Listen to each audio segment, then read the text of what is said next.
We're continuing to look at some sample problems from section 12.1 on visual displays of data. And I need to move to a new page here. Okay, so what we'll do now is take a look at some questions pertaining to a federal government receipts graph. The source of this is from the Department of Treasury, and we have a line graph in this case for numbers 11 through 14. So let's see if we can answer the questions. If you're working from the online text, you may need to print the page 637 so you can refer to the graph. It says, of the period 2001 to 2011, list all years when receipts exceeded outlays.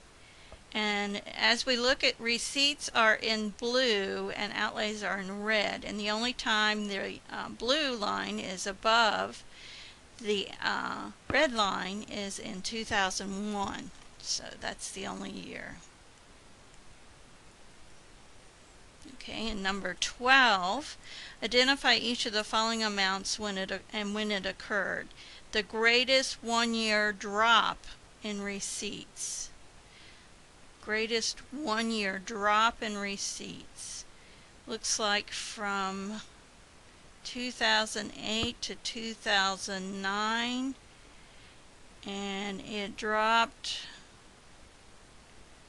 from about 25,000 billions of dollars is what we have to looks like maybe 1900, from about 2500 to 1900, so that would be $400 billion. So 2008 to 2009, $400 billion drop.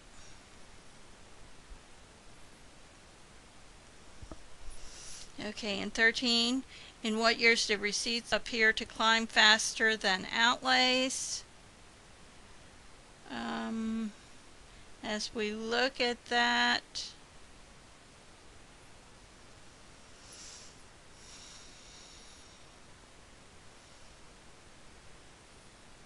it looks like probably in 2005, 2006, 2007, and then 2011, that the slope on the blue line is a little bit greater than the slope on the red line.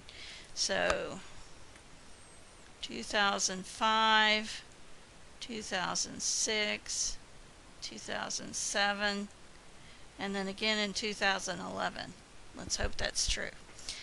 14. About what year was the greatest federal deficit, and in what year did it occur? Okay. It looks like the largest deficit, the biggest gap between what was received, what was brought in, and what was put out was in 2010, as I look at the graph. And let's see, okay, so let's put that down and then we'll talk about 2010.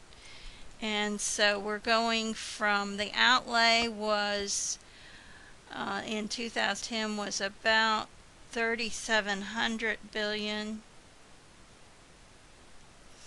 and the income, it was about 21 billion.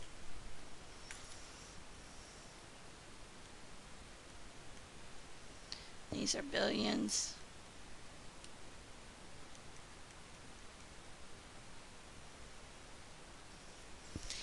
So we're going to get a negative $1,600 billion.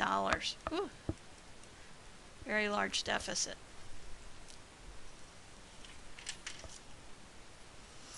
Okay, let's take a look on page 638 at numbers 21 and 22. In this case, we're answering questions on a circle graph. Okay, so we have a circle graph that shows federal spending, and it says, what is the greatest single expense category? Okay, as we look at our circle graph, we have percentages on here. So the highest percentage is Medicare and Medicaid.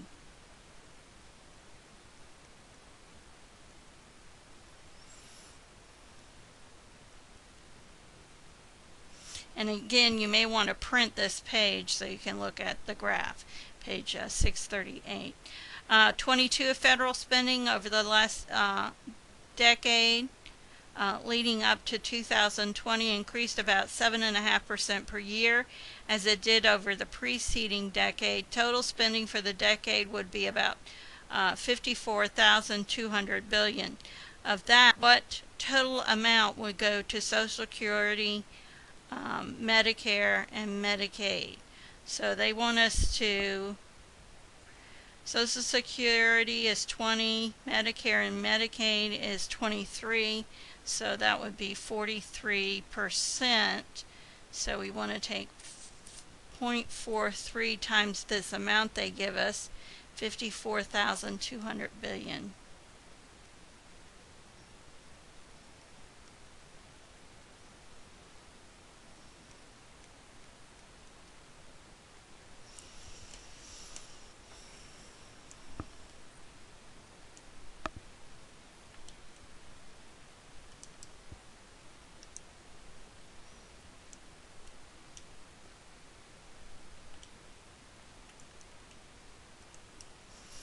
Alright, 0.43 times 54,200 billion.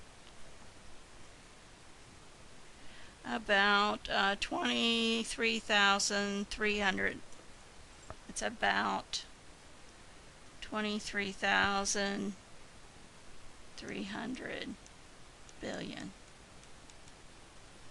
Wow, a lot of money. Okay, and our last one we're going to do is number 23. I want to show you using Excel to make graphs.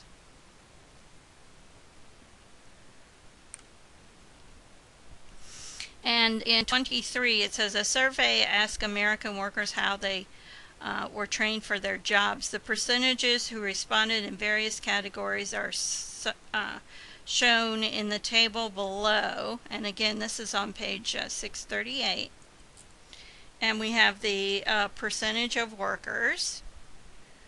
So,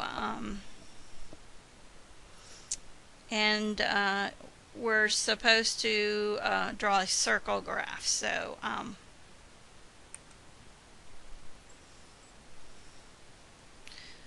going to put the source in the first column, and the source of the school.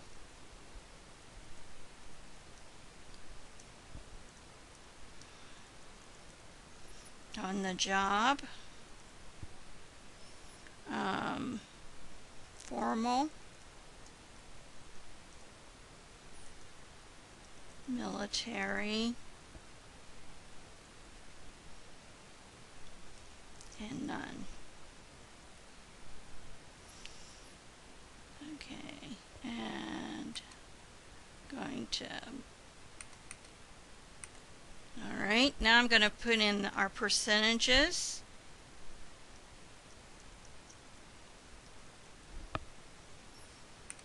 So we have 33, 25,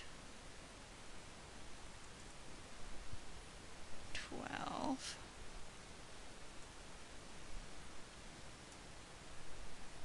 10, 20. And I want to put in percents. Oops.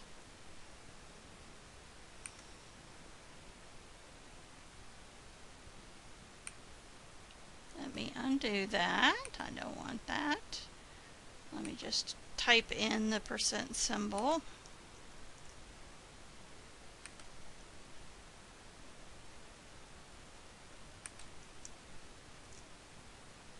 Which I should have done when I was entering this.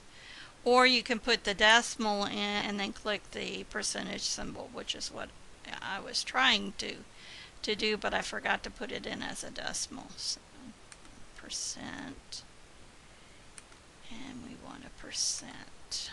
Okay. Alright, so I've entered my data. Now what I want to do is, on this page, I'm going to insert a circle graph. And a circle graph is also called a pie chart. So I have several choices I can make in terms of which one I want to use. This is the basic type that they use in the book, so let me choose that. Now once you get to this point, let me go back. I need to highlight what I want. Okay, insert pie chart, and I'm going to choose the right one. Okay, now notice we have several formats we can choose from. This is actually the one I like the best. So I'm going to click on that. And what that does is it puts the name as well as the percentage in the circle graph. So I would call this, let's change the title to job training. Whoops, where did my circle graph go? Let me back up.